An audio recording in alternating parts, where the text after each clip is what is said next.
好，大家好啊！今日我哋會講李清照嘅《星星漫》嘅。首先，大家要分清呢首詞個名《星星漫》係詞牌。咩係詞牌啊？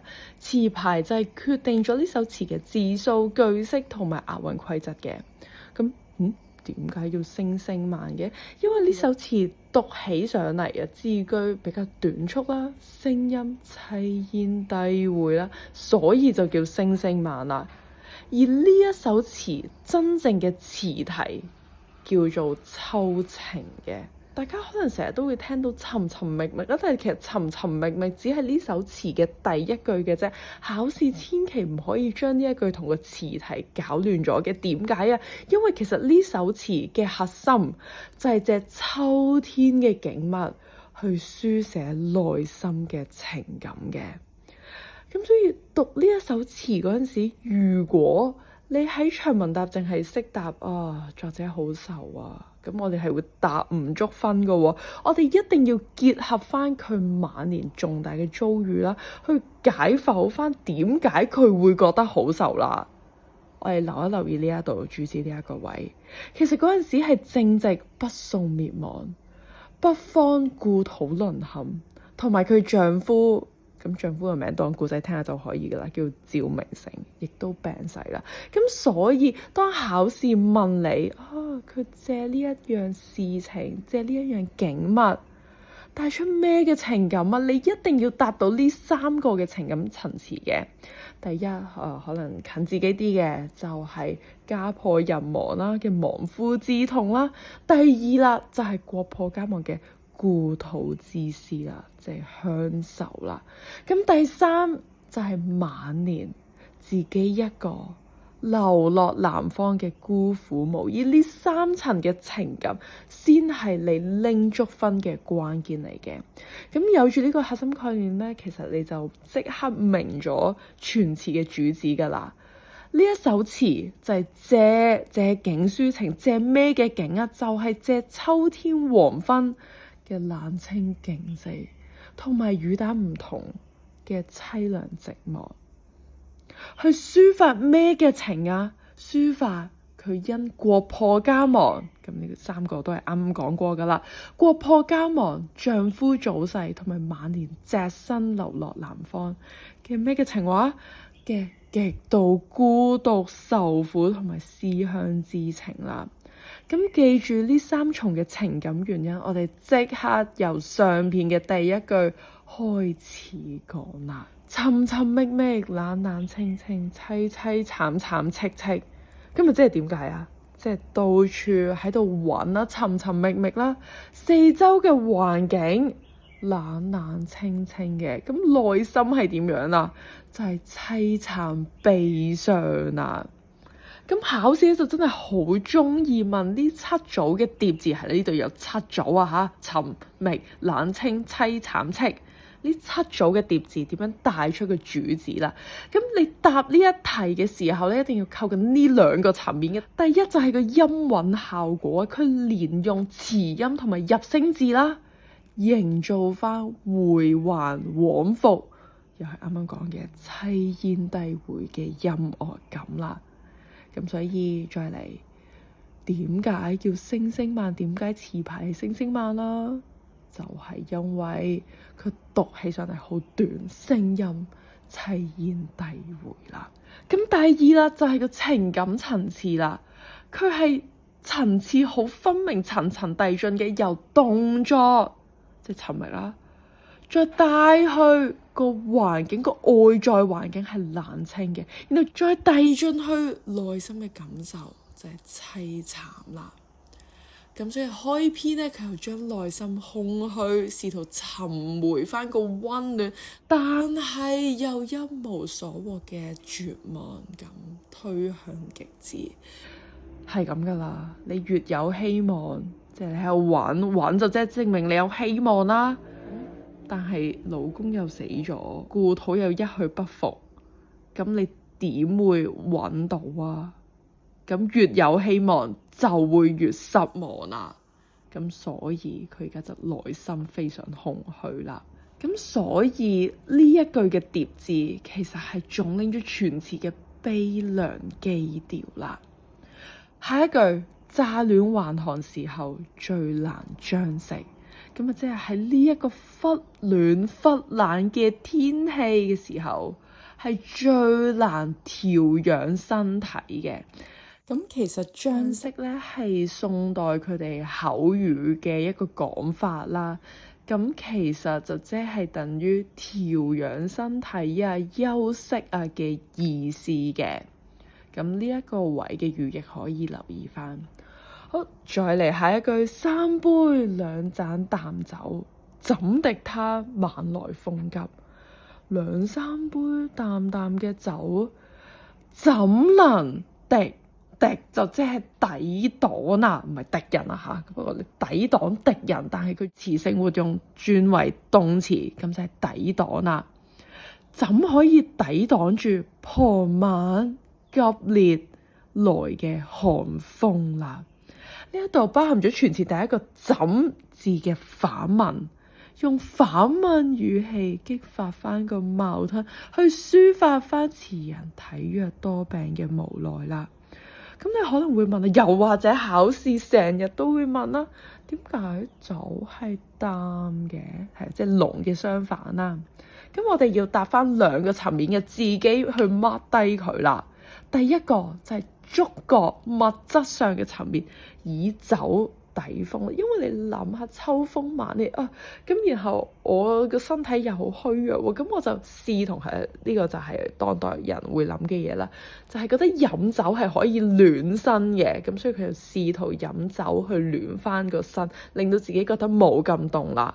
但係酒力其實係好單薄嘅，根本就唔可以抵擋物理上嘅寒冷啦。咁所以佢呢度就係想講翻啊，而家天氣凍啦。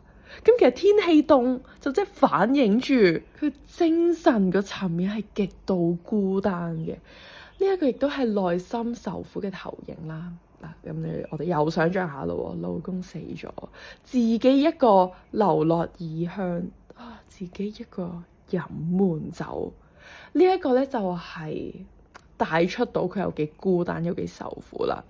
啲酒擺喺嘴入面，其實都已經冇晒味啊，淡而無味啊。呢個就係典型嘅借酒消愁，愁更愁啦。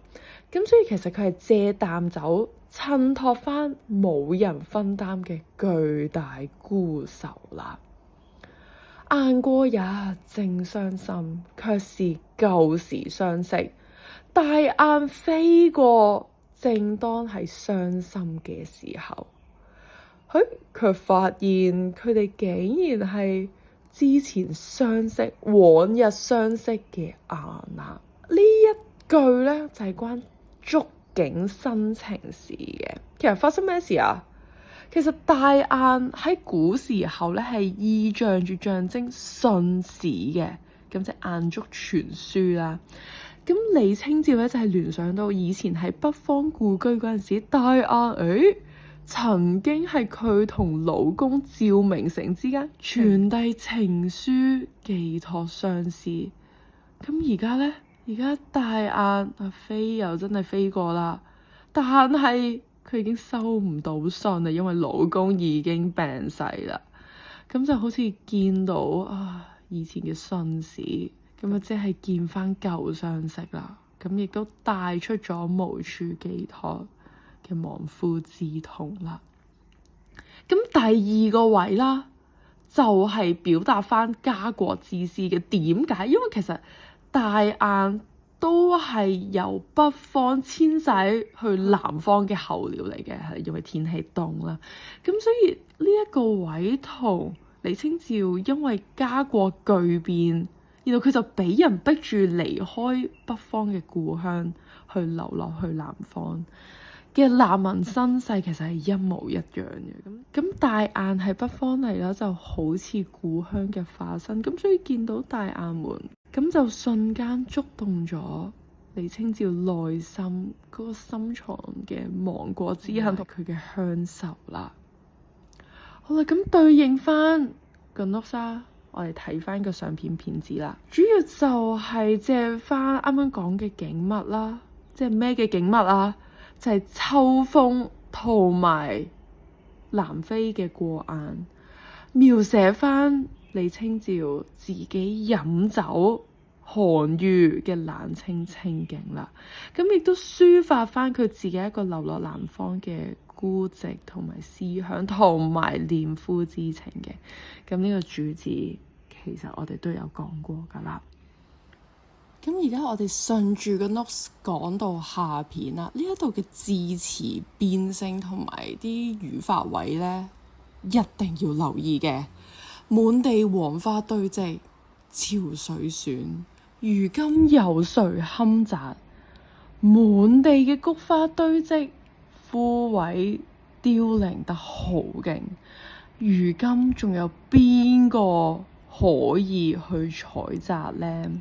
損係呢一個位係副詞 effort 啊，係表示程度好深啦，好勁咁解啦。咁堪咧就即係解能夠可以嘅。咁呢度用咗咩嘅手法啊？呢度就係用咗用情入境啦。寫黃花凋謝枯萎滿地冇人摘，就係將啲主觀情感融入去啲景物入面嘅。有三層自語可以留一留意。殘菊枯萎就即係自喻自己係年華老去，容顏憔悴啦。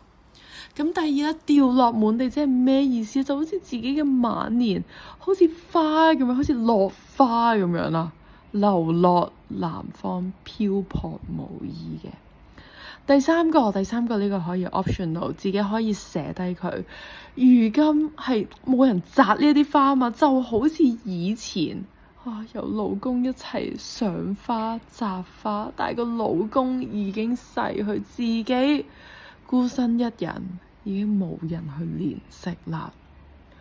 好，下一句，守着窗兒，獨自怎生得客？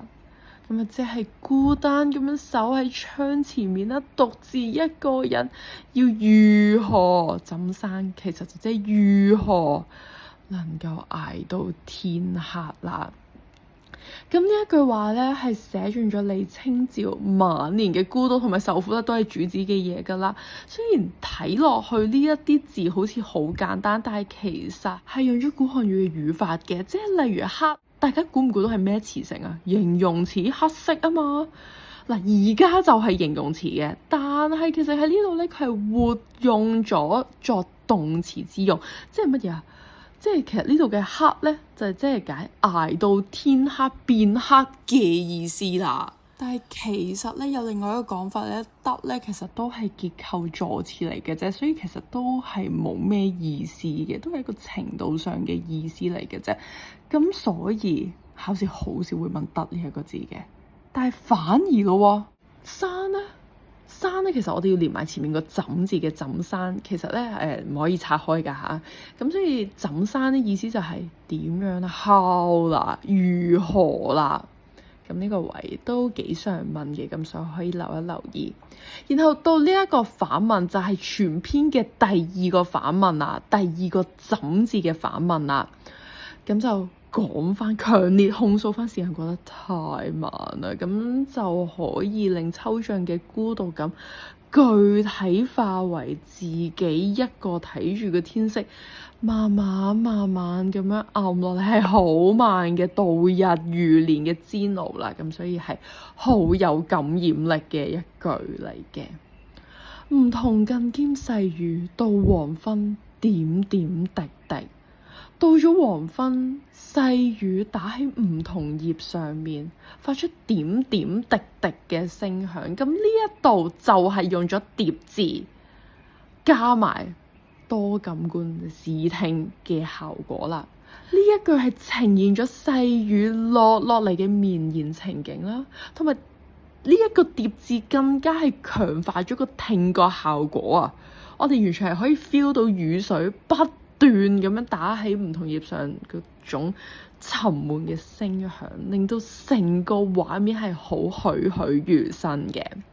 然後再嚟呢一個位咧，都係可以 optional 嘅，不過自己想嘅可以寫一寫低。梧桐咧，其實喺古典文學入面咧係象徵悲涼嘅啦，呢個對你寫作啊應該都會有啲用㗎嚇。喺極靜極孤獨嘅環境入面，雨打唔同嘅聲音就會被無限放大啦。咁李清照冇嘢做，即係好孤單，冇老公陪，冇人陪，唔知做啲乜嘢先可以敏鋭咁樣去捕捉到黃昏入夜之後嘅點滴雨聲嘅。呢一種係咩手法啊？就係以鬧襯席啦，成日都會用，自己作文都一定可以用到嘅，就係可以深刻突顯翻時間嘅難熬啦，同埋內心嘅孤寂啦。最後一句，這次第怎一個愁字了得？次第係乜嘢意思咧？就即係呢個種種嘅情形，種種嘅光景啦。呢一個種種嘅光景，這種種光景，又點會係一個愁字就可以概括得盡啊？了得就即係了結、概括得盡嘅意思啦。咁呢度就係用咗第三個怎字嘅反問啦。係啦，呢一句咧，其實就係全詞嘅最高潮，係經歷咗前面風啊、雁啊，自己都要去記嘅風雁、花雨層層嘅鋪墊之後咧，詞人即係李清照啦，就用咗直接抒情配合一個強烈嘅反問啦。直接真係好直接㗎，直言自己承受亡國喪夫之痛啦，真係深重到唔係一個簡單嘅愁字就可以概括得晒啦，語氣非常強烈，亦都留俾讀者無窮嘅悲涼餘韻啦。咁騙子啦，就係借住殘谷滿地枯萎嘅殘谷啊，同埋黃昏時嘅梧桐細雨，去描寫翻自己獨守窗前百無聊賴嘅光景，將內心嘅孤苦無依、身世飄零嘅愁苦推向最高峰啦。好啦，咁所以咧，其實全詩咧就講完㗎啦。咁我哋再講翻多少少描寫同埋個寫作手法嘅。首先第一個，佢嘅語言風格係點樣咧？其實我哋係用咗，即係佢係用咗一個白描手法嘅。李清照係冇特別用華麗嘅詞藻啦，冇特別用一啲高深嘅典故啦，反而係用咗大量當時宋代日常嘅口語啊，即係好似將息啊、怎生啊。嗱，我一路講咧，你都要自己一路問翻自己，我知唔知個意思係啲咩咧？咁之後就唔使再特別講啦。你而家明白，跟住之後做練就係咁重溫，係咁重溫，咁其實考試就一定會熟噶啦。這次第咧，次第又點解啊？自己去諗啊嚇，呢啲就係用咗日常嘅口語，嗰陣時日常嘅口語啦。咁呢一種樸素嘅文字咧，反而最可以烘托出最真實、最冇加掩飾嘅家國身世之痛啦。咁再嚟啦，就係多感官描寫啦。咁觸覺上就係乍暖還寒嘅忽冷忽熱啦，亦都隱喻翻身心交瘁啦。咁仲有視覺同埋聽覺呢兩者就交織喺黃昏時嘅梧桐細雨點點滴滴嘅聲響入面啦。咁就好似全方位嘅籠罩住呢一個咁愁悶嘅空間啦，所以好正嘅，好有畫面感嘅。再嚟，我哋成日都會見到嘅直接抒情同埋間接抒情啦。咁直接抒情邊度有啊？開首就已經喺度講冷冷清清，直接話俾你聽李清照自己個心境係點樣嘅。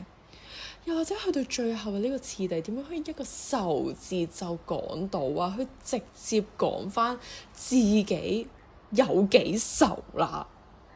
咁亦都結構上亦都會有個首尾呼應，自己作低佢嚇，呢個我哋個筆記冇嘅，結構上都會有個首尾呼應喺度啦，情感爆發力 up 啊！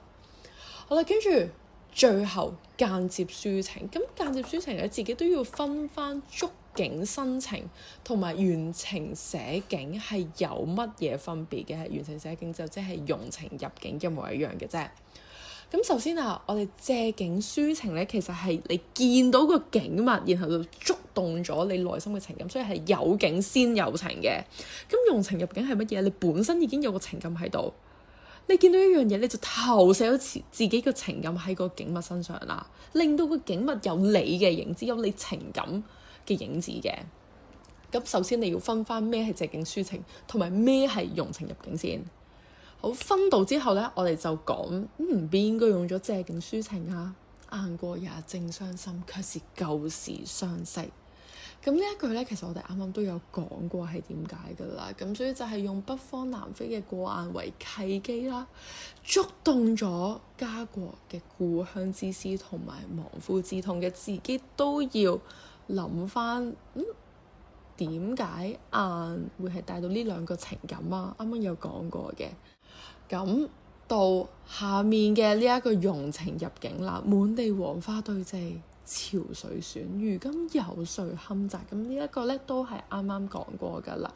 地黃花進行移花自喻嘅兩者交替使用啦，咁就會達到用情入景嘅最高境界啦。都係自己問翻自己冇人咋係投射啲乜嘢啊？掉落滿地又係投射啲乜嘢啊？不斷咁去溫書嘅。咁所以呢，講完㗎啦呢一度，咁我哋就可以去做練習，睇下自己係唔係真係明啦。